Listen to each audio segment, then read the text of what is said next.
evening, everyone. Welcome back to More Sense. Seems like we've been on somewhat sort of a summer break, but families and work and all the other things that we have to tend to. We just ask that you be patient with us and hope that you have been patient with us. We haven't gone anywhere. We're back for part two on race, nationality, and citizenship. I am Sheik Melvin Valines Bay. And I'm Sheik Brendan Jordan L. Yeah, and we just like to let everyone know that we don't debate, we communicate. That's right. We are not going to argue about charters, who is the Supreme Grand Sheik, and all the other, other things that could be, a detriment to what it is that we're trying to do. What the prophet said do. You're right, absolutely. Exactly. So, as I said in previous shows, we'll work with pretty much anyone as long as you are living according to the principles of love, truth, peace, freedom, and justice. That's right. And we see that people have been watching the show, which is great. We thank you, and definitely thank you to that. We're not looking for fame and notoriety. We're just looking to educate the public and those who come past the page and pay attention to what it is that we're saying. Right. So last show on race and nationality and citizenship. We read from the Law of Nationality and in reference to why we shouldn't call ourselves Negroes, Black, Coloreds, Ethiopians, Coon, Shine, Jigaboo, and now, here in Baltimore, they calling each other dummy. Wow. And we shouldn't call ourselves these particular names. Right. Words carry spirits. They do, definitely. And what we mean by that is when you call yourself or refer to yourself as particular names or ideas that other people have created, then what this does, it creates a situation in your subconscious mind. Right. And it will have you acting other than what you actually are. Exactly. So, people constantly say, oh, it doesn't make a difference. It does. And it really does, So, once again, we're not saying that we're better than our people. Sometimes, honestly, quite honestly, we've been in those conditions before. Absolutely. Before, coming to the more side of America, so. Yeah.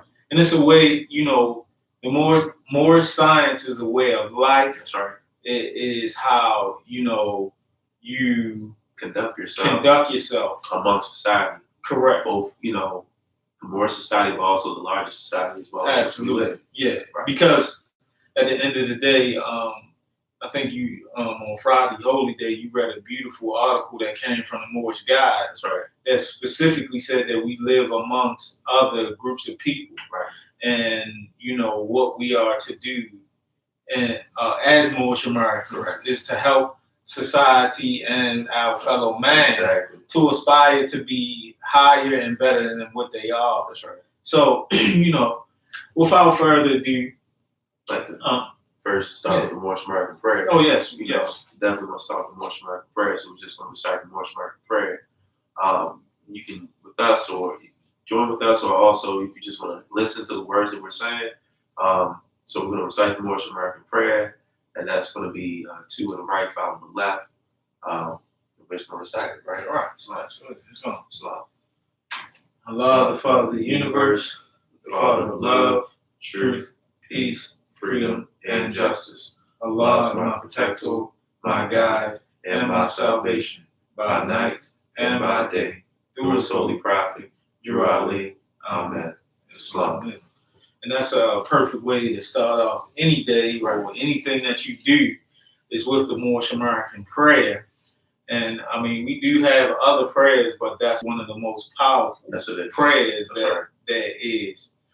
So, basically, when you look at the word nationality, right, the root word to nationality is nation. Correct. Okay, so on the last show, we defined what a nation is, and specifically, we didn't define it from Webster's dictionary. We went to a legal dictionary, specifically Black's Law, and if I'm not mistaken, it's the 4th edition of the Black's Law Dictionary. And also, we wanted the people to know that, the Black's Law Dictionary is not the end-all, be-all, or it's only a supplemental text that we utilize so that we can come up with a better and a clearer understanding when we're reading the prophet's literature in certain instances, so we can actually get the concept of what he's making reference to. Correct. And in this situation, we can go to the Quran Questions for Moorish Americans, which are 101 questions and answers that was developed by Prophet Noble Drew Ali himself. And he, in question 12, he asks, what is his nationality? Moorish American. And then 13 says, what is your nationality? Moorish American. And when we go to question 14, it says, why are we Moorish Americans? Because we are descendants of Moroccans and born in America. Now, what we would like to make clear is that we're not talking about the people who live in Morocco today. Correct. They are related to us, but in all actuality, we are more ancient than the people who actually live in a country of Morocco. Right, exactly. And then further shows will explain how that is so. So when we're talking about Moroccans, we're talking about the ancient Moroccans, okay? And when you talk about the word ancient, we're talking about something that's 10,000 years old or further than 10,000 or older. Right, exactly. So, basically what we're saying is that we're actually the origin of the people who live in Morocco today. Correct. Now, so Black's Law Dictionary defines nation as a people or aggregation of men existing in the form of an organized jural society, usually inhabiting a distinct portion of the earth, speaking the same language, using same customs, possessing historic continuity, and distinguished from other like groups by their racial origin and characteristics, and generally, but not necessarily, living under the same government and sovereignty. And when we're talking about sovereignty, we're not talking about us as an individual. We're speaking about a nation, because collectively is the only groups can be sovereign. Correct. When you proclaim to be a nation, is specifically what we're saying. A nation. Right. So that's what we're saying about what a nation is. Correct. So now, when we look at the continent of Africa, Africa is a continent. Correct. And it has 54 countries in Africa. And each one of those countries have a flag, they have a history, they have culture, they have food. And the people that look like us here in the Americas, they're saying that they're African American. Well, absolutely, because what they're saying is, I come from all 54 of those countries. Right. And let the truth be told, when you start studying about where the name Africa come from, that's a whole nother show, Even the countries themselves, they exist today. Right. Because when we talk about most of the countries that exist today from Africa, they didn't exist prior to the time of colonialism. Correct. So, you had Europeans who were coming down to those particular areas and naming and carving out areas. Doing what they do. What they do. Right. Yeah. And what we'll find out is that if you ever look at a map of Africa, it's color coded. Correct. And if you study the legend, which is the key to reading the map, if you study the legend, then you'll find out what European countries colonized countries in Africa, because it's color coded on the map. Right. So it's real important that people understand that a lot of the ideologies that people subscribe to, even in reference to what if you will, people call African culture. Right. A lot of it is Eurocentric. It's Eurocentric, exactly. You know, Eurocentric because the European nations conquered, literally the world. They've been everywhere. Yeah. And at one time, our people ruled the world, exactly. and we have been everywhere. And this is when our paradigm existed. Right.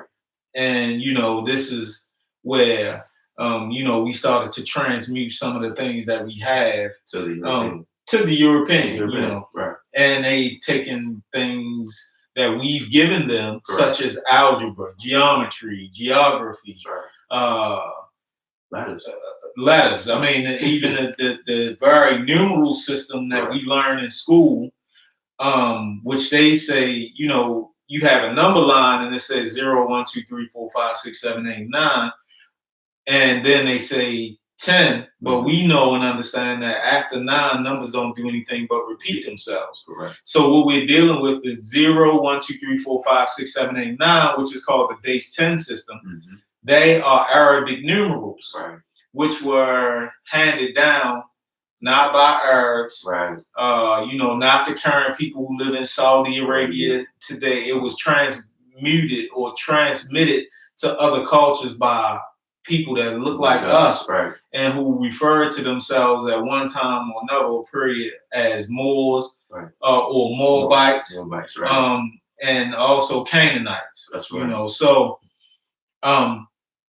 we haven't always been called the same thing, and this is where a lot of confusion comes in that. Correct. And people get mixed up. Yeah, definitely, definitely. And when we also talk about nation, one thing that we have to know and understand when we're talking about nation, a nation is an aggregation of persons of the same ethnic family speaking the same language or cognate languages, a body of people associated with a particular territory who are sufficiently conscious of their unity to seek or possess a government of their own.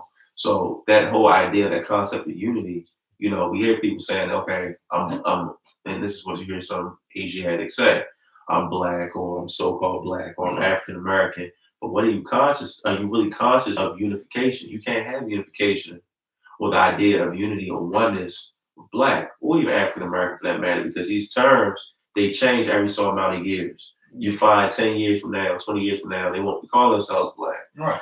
50 years ago, term appropriate, so-called color, so-called Negro. Now those terms are considered derogatory. So this is why the Prophet Noble Ali, he explains to you and I in the Moorish questionnaire, what his nationality is, him being the first one to proclaim Moorish American on these shores. That's right. And then teaching us what our nationality was, because at one point in time, our foreparents and even ourselves, we weren't conscious of the unity that we can have with being Moorish American.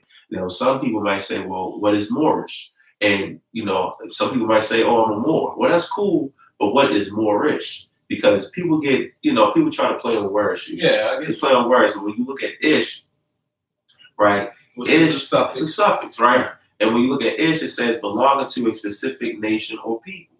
So we're telling you exactly who we are. We belong to a specific nation or group of people, collective group of people who have a sense of unity. And with this sense of unity, you have a flag, you have a message, you have a constitution, you have everything, that makes you a collective group of people. Correct. All of those things is what we use and utilize to identify ourselves as Moorish Americans. Right. And unfortunately, a lot of our history is hidden in between what you would call, they hide a lot of our history. So a lot of the things that people go and look for in a regular book and trying to seek book knowledge in reference to what it is and who it is that we are, 9 times out of 10, you're not going to find it, right? Because it's hidden. It's codified. Yeah, it's codified. It's codified. And one of the things that I say a lot of times, you are valuable. Right. And goodness only belongs to those who believe. Correct. And, thieves don't try to break into empty houses. Correct. In this instance, what we talking about is your mind. Right. There have been some robbers who broke into our ancestors' minds and made them believe that they are something, that they are lesser or inferior. That's not the case. Right. Or that we are not a nation of people. Correct. and we'll spend hours having arguments as opposed to seeking first to understand, as opposed to being understood. So when you're saying more rich, you had like I'll give an example. You have people who are Jewish. Correct. You see, and some of them weren't born in Israel. Nah, they never even been. And they never been, but they have an effect towards the nation of Israel, which is a nation state that was created in 1948. That's right. I may be off a year or so. However, it was created and they became a nation of people. And whatever city you live in, and specifically here in Baltimore, if we go above Park Heights, we can see the Jewish culture in full effect. Correct. You pretty much wear the same thing, and they on Friday evening, they shut down and prepare for their Sabbath, which is on Saturday. Correct. And most of the times you don't see them driving, you'll see them walking with families. And they're worshiping the God of their understanding. Correct. Which we hope to get to that point. That's right. Where on Fridays, which is our holy day for all Muslims all over the world, that's right, we'll be able to do the exact same thing.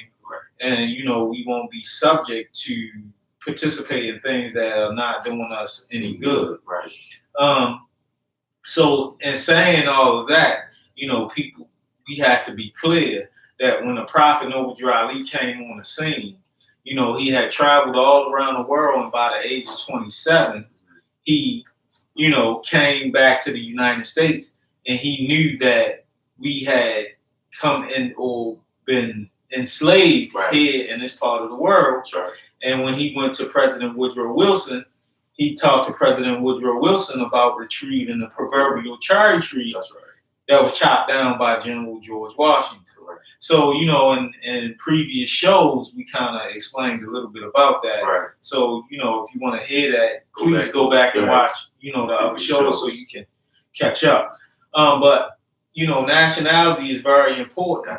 And, you can get some things done if you are operating according to nationality and functions. Correct. You see, because now what happens is, we are preserving who and what it is that we are. That's right. And not only that, we have an interest in one another. Absolutely.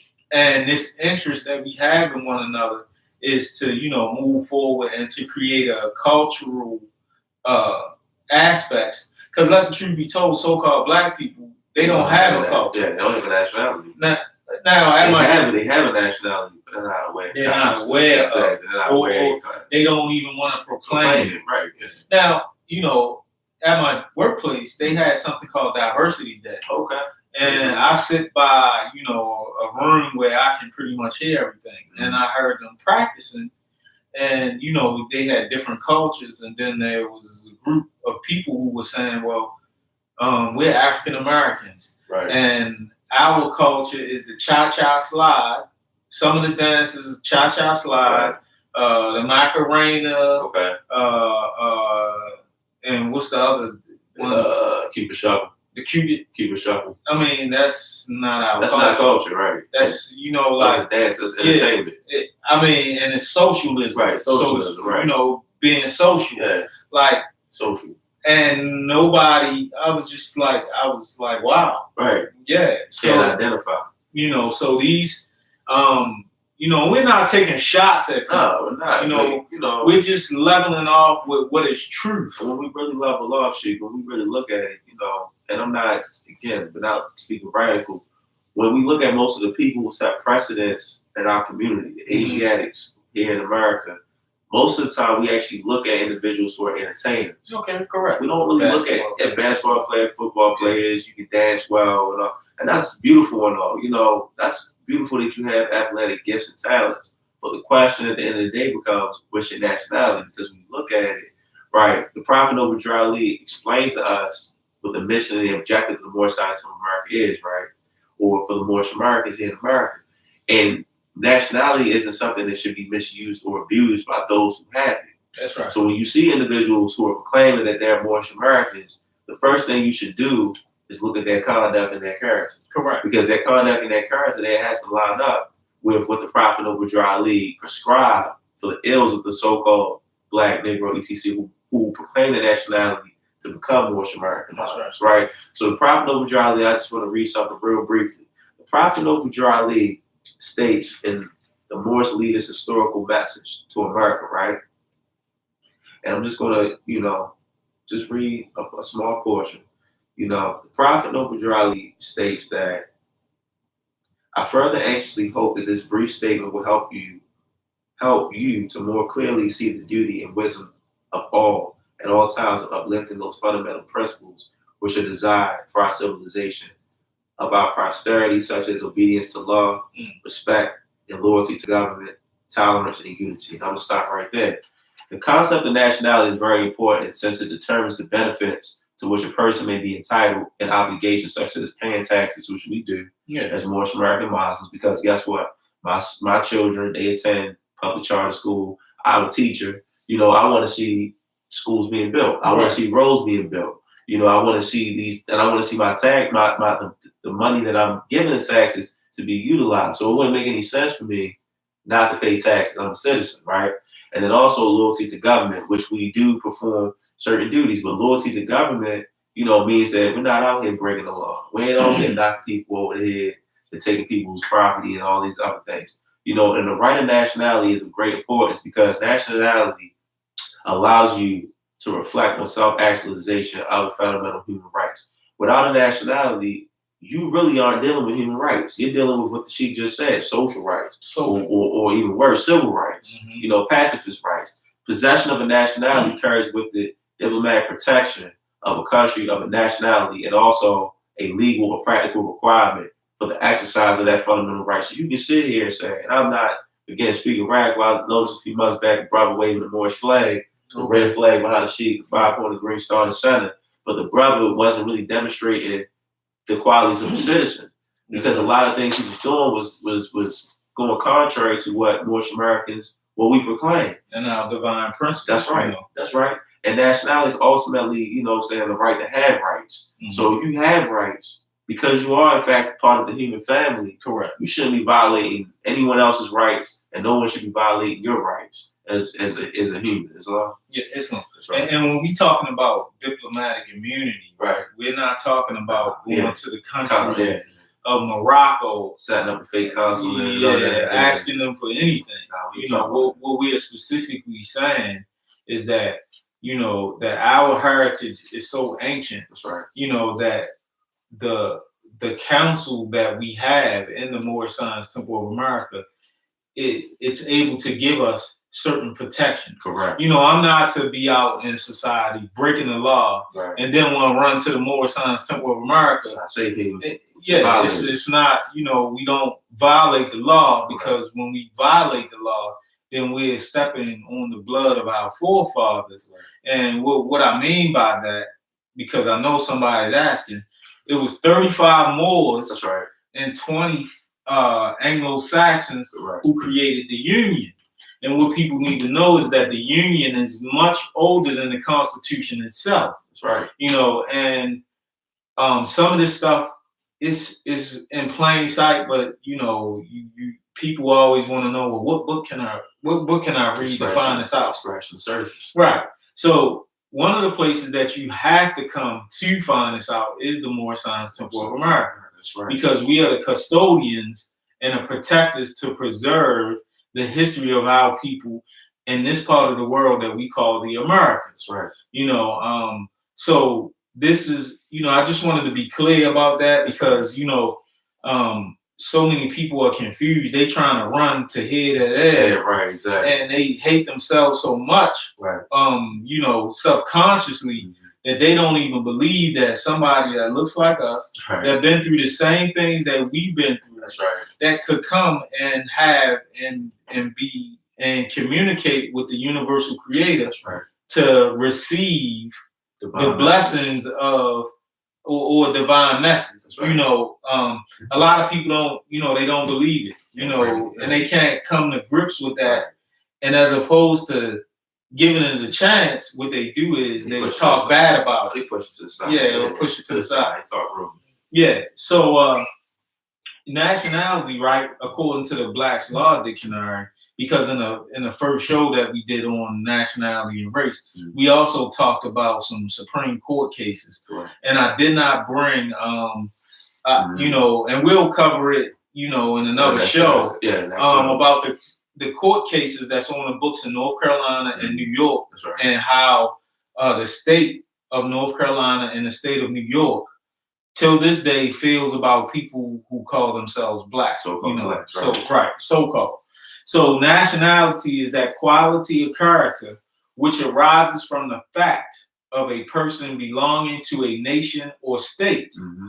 Nationality determines the political status of the individual, especially with reference to allegiance, while, and a lot of people use this word domicile, right, determines his civil status.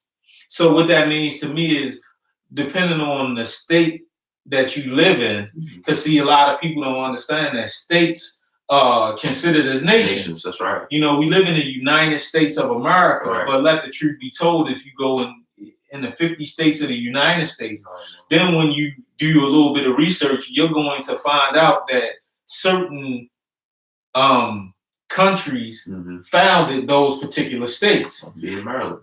And they used the concept of nation state. Correct. You see, so even though it is a state, you can look at a state as being a nation. If I go to Virginia, right, which is not too far from Maryland, right down the road, you know, they have a different accent.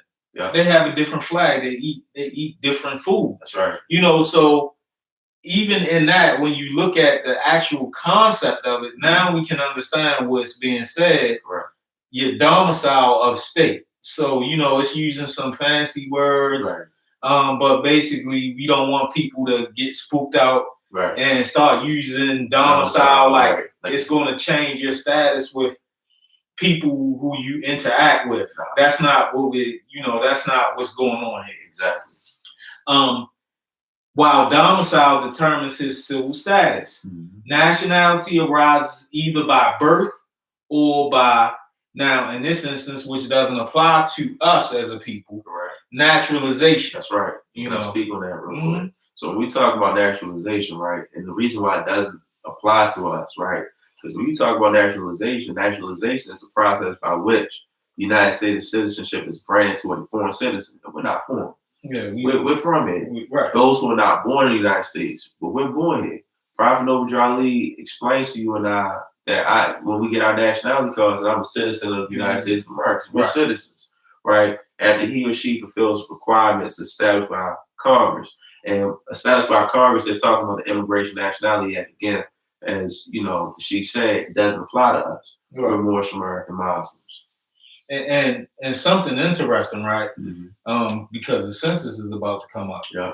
And you know, if you look at history, first you had the Naturalization Act of 1790. Okay. And then a few months later, after they enacted that particular law, then you had the census of 1790. That was the first census. And I mean, they were like months apart. Right. Now, I might have those particular things backwards, but till this day, even though there was other legislation that came about that kind of changed, if you will, that somewhat of the essence of those particular laws, till this day, state governments and the federal government are identifying what was defined in that first act, Naturalization Act of 1790. Correct. They're still using that definition to this day. And the definition that I'm talking about is white.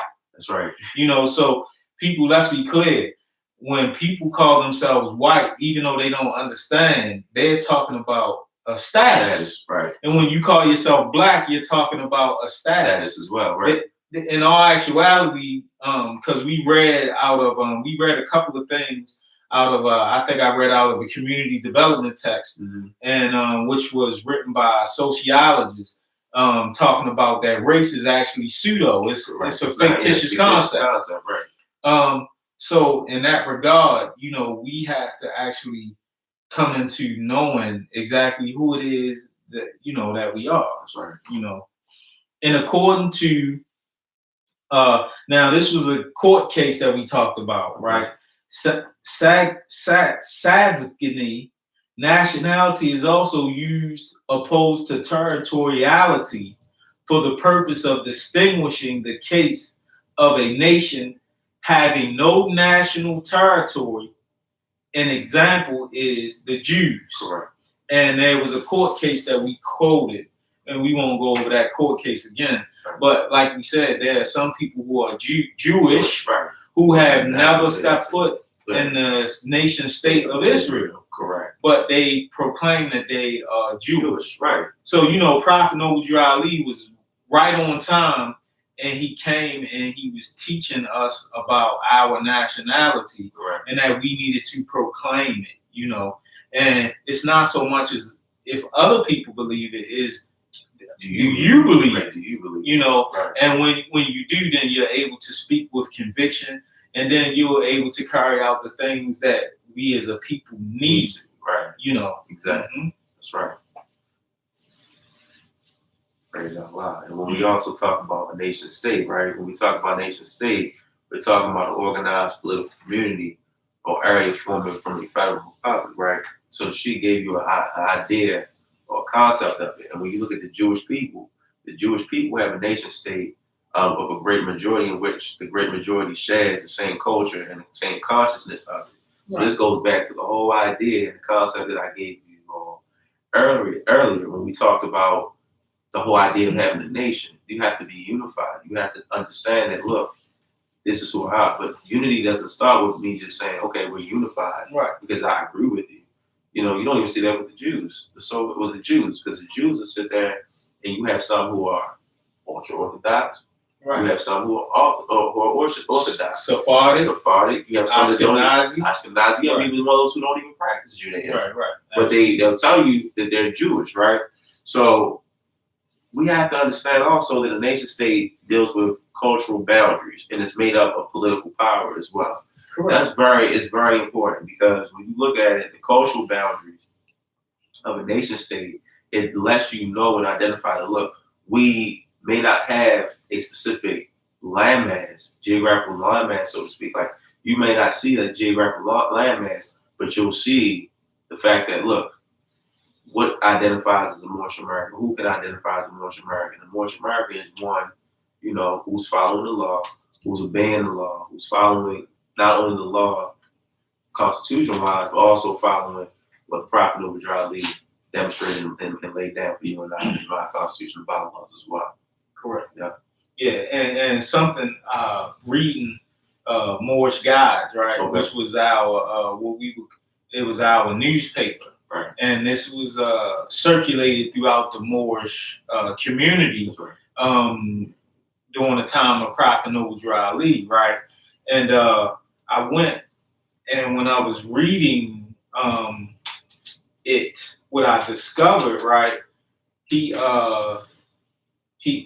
importance of the Moorish flag in the United States. So we're talking about the red flag with a 5-pointed green star in the center. Mm-hmm.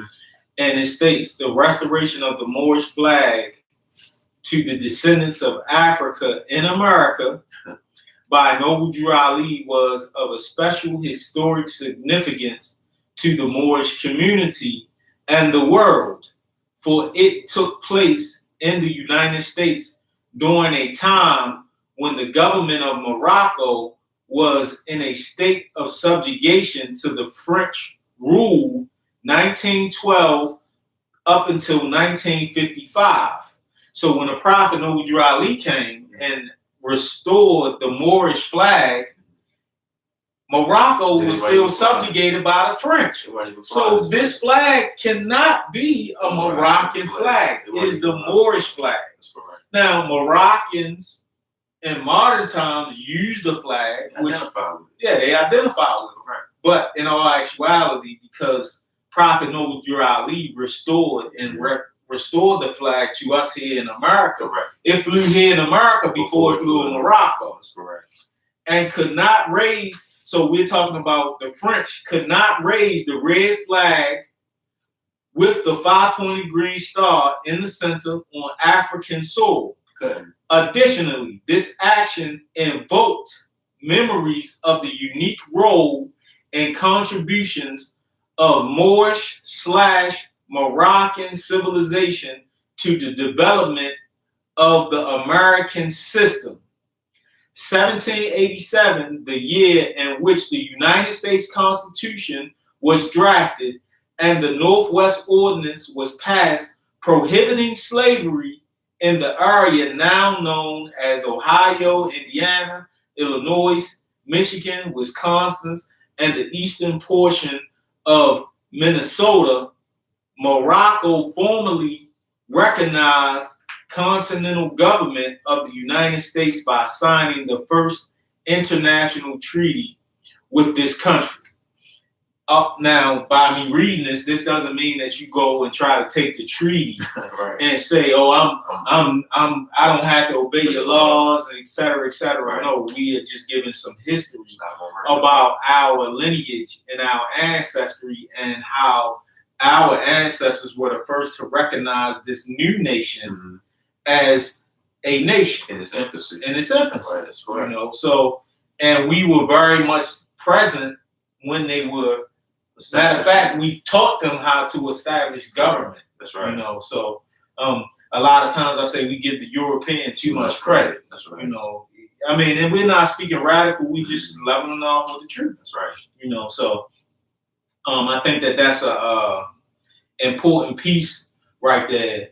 You know, for people to understand that when we're talking about the Moorish flag, we're not talking about the people who live in Morocco today. Correct. We're closely related. Right. But, you know, we are much older than they are. That's right. You know, Exactly. yes.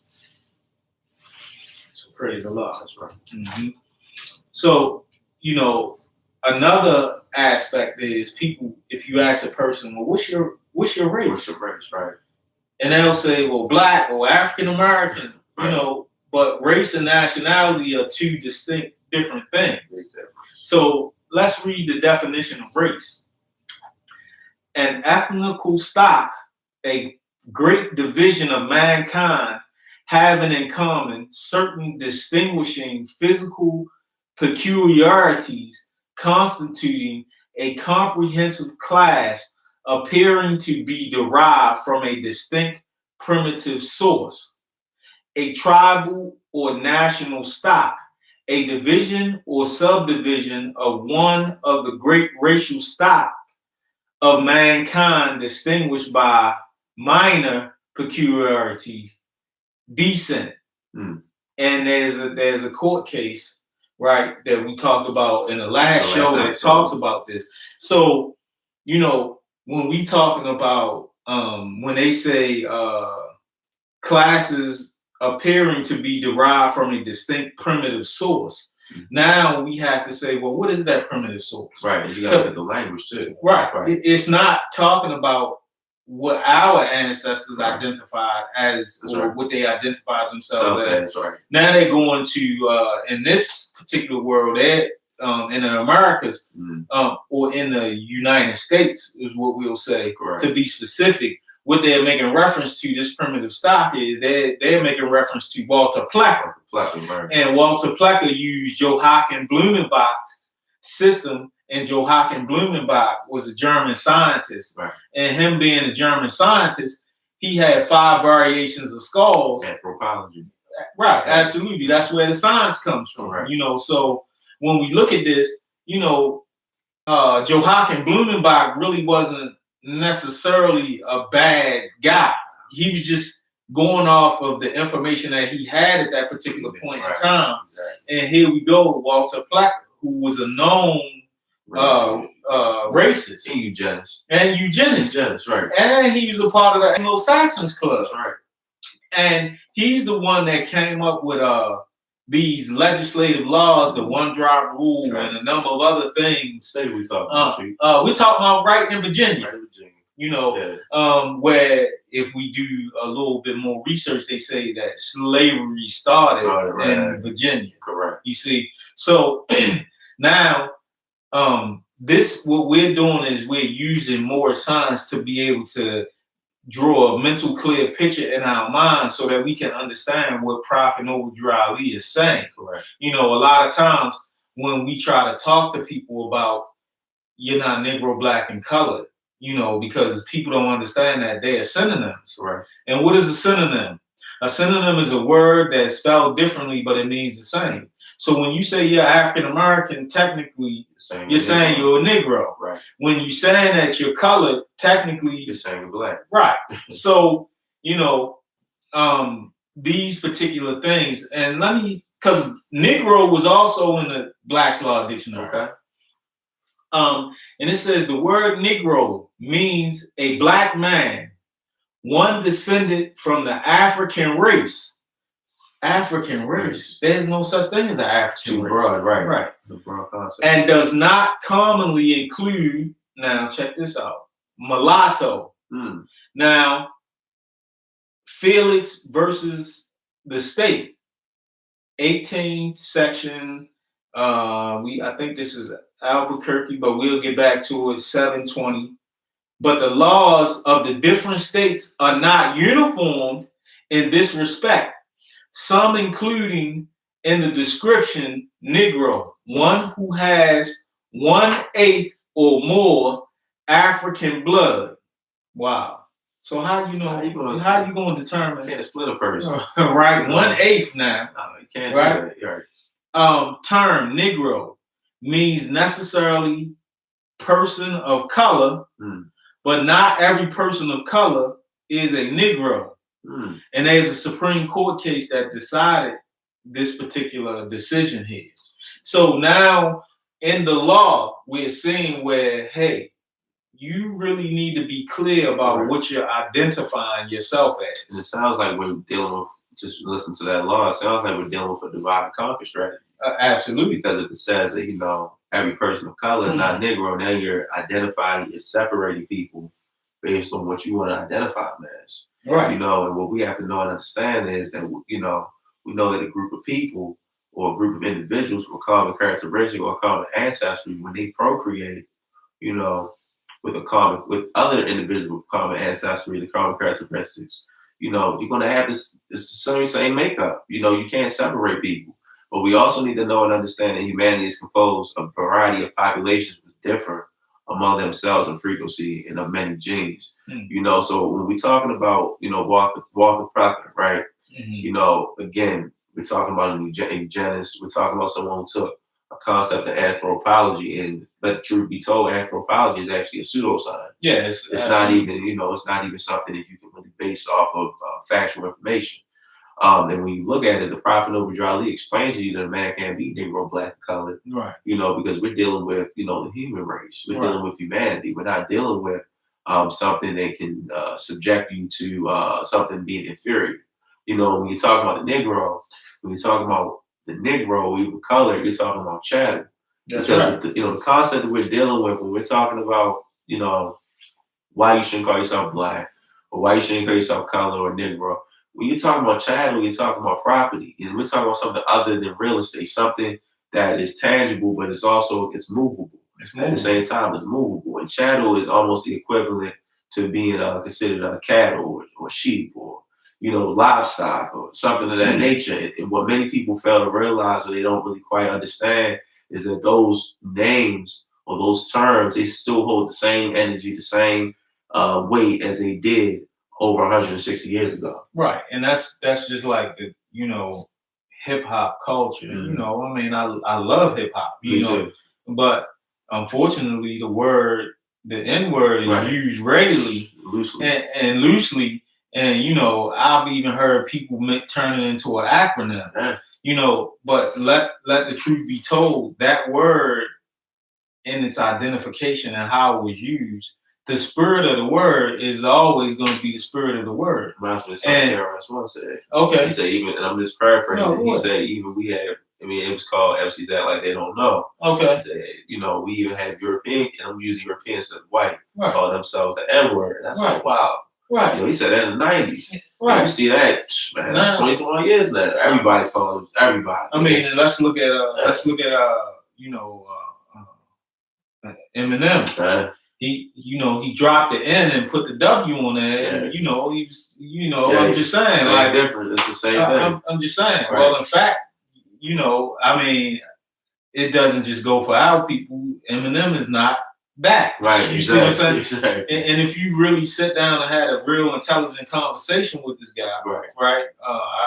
I don't know, is his real name Marshall Mathers? I believe so. Okay. Yeah. If you really sat down and had a real good conversation with him, and you ask Marshall Mathers, what's your nationality? He probably would say, well, I consider myself to be a mutt, but my father's from such and such, and my mother's from, they have a concept and know what nationality is. Correct. And what we're saying is America is the melting pot that is composed and consists of many different nationalities. That's right. So, this is what Prophet Noble Ali was teaching us. And when we talk about Black people, or when you make reference to those particular individuals, let the truth be told, their history starts with the close of the Civil War. That's right. Because before then, they were considered as, like you said, chattel property, and these names that was used on or towards chattel property is still being used to this day. Right. And we can look at Willie Lynch. Some people argue, that wasn't real. Right. But even if the person wasn't real, what we have to ask ourselves is that concept, right? And those ideas, are they still real? Right. So, man, this is a loaded topic, right. So, we can go on and on. Right.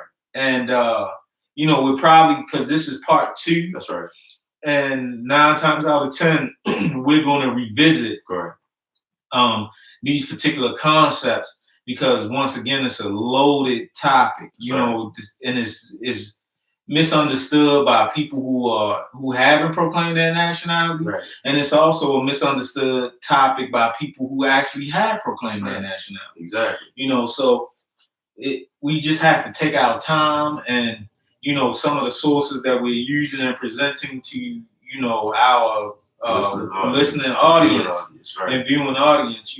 This is where we have been able to draw our understanding. Right. And I'm not going to say a conclusion, because at this point in time, we have exactly what it is that we need to know, and we have, the remedy for the people is truth. It's truth, right? And the truth is that we are Moorish Americans. Right. That the shade of your skin is olive, and that your race is Asiatic. Right. All right. So nationality is Moorish American. Right.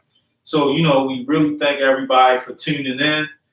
We've spent approximately 40-something minutes for this topic. About 50 minutes. Right. We normally don't like to go over 45, because after that, the listening audience is, attention probably, dissipates. So we ask you to tune in the same Moorish time and the same Moorish channel. We also like to invite you out to 1050, if you're here in Baltimore, Maryland. Invite you out to 1055 North Milton Avenue, Moorside, South America, Friday the Holy Day, which is from 8 to 10.